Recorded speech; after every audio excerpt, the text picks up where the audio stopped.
유튜브 친구들 안녕하세요. 송쌤과학의 송쌤입니다. 자, 오늘은 열과 오리 생활 3차 시 효과적인 단열 방법에 대해서 알아보도록 하겠습니다. 열이 이동하는 것을 막아야 될 때가 있습니다. 이러한 것이 어떻게 우리 일상생활에서 사용되고 있는지 확인해 보도록 하겠습니다.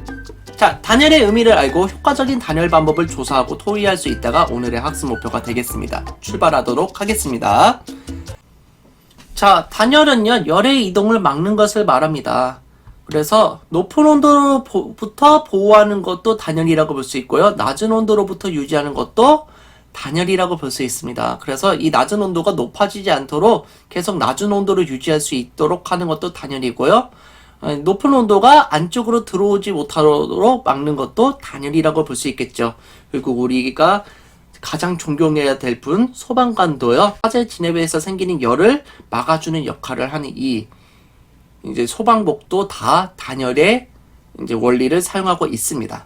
자, 단열재는요, 열의 이동을 막는 물질을 말합니다. 그래서 섬유 속에 공기층이 있어가지고요, 안쪽에 이 따스한 내 체온을 바깥쪽으로 나가지 못하도록 막는 역할을 한다고 보실 수가 있겠어요. 그래서 섬이나 스타이로폼 같은 경우는요, 열의 전도를 차단하는 거라고 보시면 되고요. 은박지나 알루미늄 호열 같은 경우는 이제 복사의 형태로 전달되는 열을 막기에 매우 효과적입니다. 단열은요, 냉난 반응을 효율적으로 하려면요, 추운 날 건물 밖으로 나가거나 더운 날 건물 안으로 들어오는 것도 막아줘야 됩니다.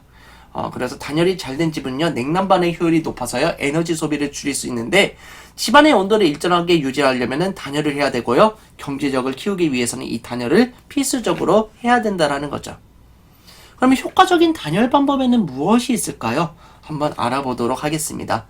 그래서 요즘은요, 최근 떠오르는 트렌드 중 하나입니다. 우리나라에서도요, 패시브 하우스에 대한 관심이 높아지고 있는데요, 패시브 하우스랑 단열의 효율을 높여서 화석연료를 사용하지 않고 실내 온도를 적정하게 유지하는 주택입니다. 그래서 열은 들어오게 하고 이제 이 열이 밖으로 빠져나가지 않도록 설계를 해주는 것을 보고 우리는 패시브 하우스라고 보실 수 있겠습니다. 그래서 이 원리가 보온병의 원리랑 거의 비슷합니다.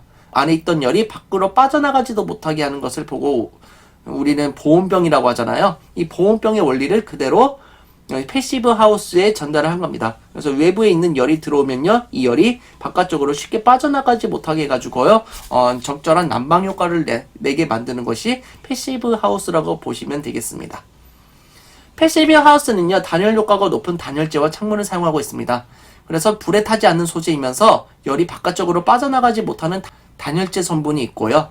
그리고 삼중 유리창 같은 경우도 중간중간에 공기층이 세워져서요, 바깥쪽으로 이제 열이 이동하는 것을 막는 거죠. 건물의 틈새를 막아서 건물의 안과 밖을 이동하는 공기를 줄여야 되는 게 주요한 목표 중 하나고요. 환기로 인해서 버려지는 열을 회수해서 다시 사용해야 된다는 겁니다. 외부 차양으로 계절에 따라서 들어오는 햇빛의 양을 조절해서요, 옥상 녹화를 하기도 합니다. 그래서 여러분이 방금 생각하셨을 때 엄청 이상했을 거예요. 여름에는 햇빛이 많이 들어오면은 패시브 하우스가 엄청 더울 텐데 라고 생각하신 분이 있을 텐데, 여름에는요, 이 들어오는 햇빛의 각도를 적절하게 예측을 해가지고요, 여름에는 햇빛이 들어오지 못하게 해서 안쪽이 오히려 더 시원하게 만드는 효과, 그리고 겨울에는 햇빛이 더 들어오게 해서 안쪽이 더 따뜻해지게 하는 효과를 만들어 주고 있습니다. 그래서 그리고 옥상 녹화 같은 경우는요, 지붕에 풀이 자라게 해서요, 흙과 흙에 있던 물이 천천히 증발하면서 열을 흡수해서요, 실내 온도를 낮춰주기도 하고요, 한옥에 있는 처마의 원리를 이용해서요, 계절에 따라 집안에 들어오는 햇빛의 양을 조절한다는 겁니다. 그래서 옛날 한옥이 엄청나게 과학적이라는 사실도 알 수가 있겠네요.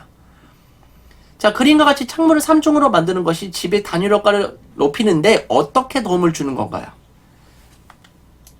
그렇죠. 유리 사이에 있던 공기 등의 기체가 전도가 잘 일어나지 않는 물질이므로 전도에서 빠져나가는 열을 막을 수가 있다는 겁니다. 그래서 전도는 주로 고체에서 일어나고 액체와 기체에서는 잘 안 일어난다는 성질 알고 계시면은 이 삼중 유리창에 대한 원리 쉽게 이해하실 수가 있습니다.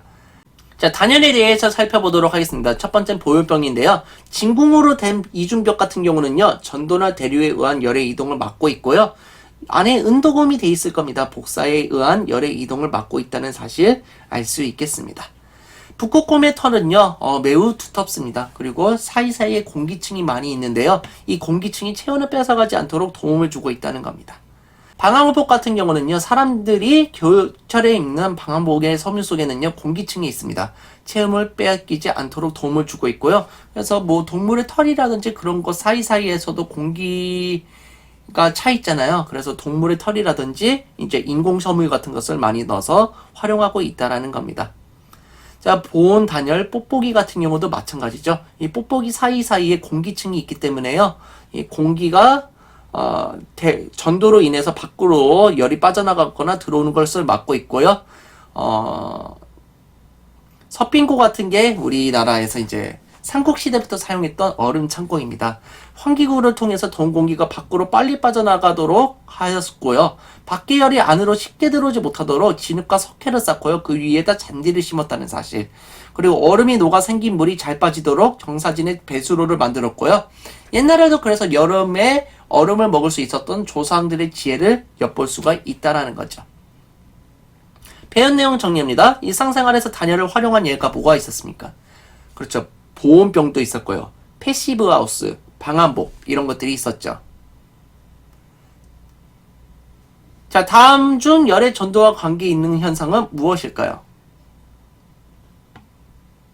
답은 2번이죠.